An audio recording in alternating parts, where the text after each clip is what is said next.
All right, I just want to show you Google Hangouts real quick. So we're going to go to Hangouts, and I have lots of conversations, but this is just an example. You may not have any right now because you may not have ever used this. So to start a conversation, you just hit plus right there, and then you should be able to choose from within our district. You just start typing in, for instance, my email address.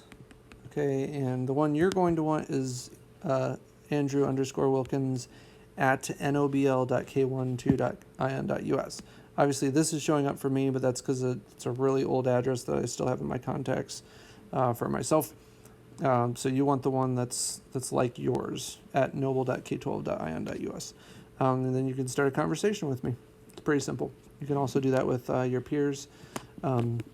Remember, this is tracked just like email is tracked, so you will need to be super school appropriate when using it.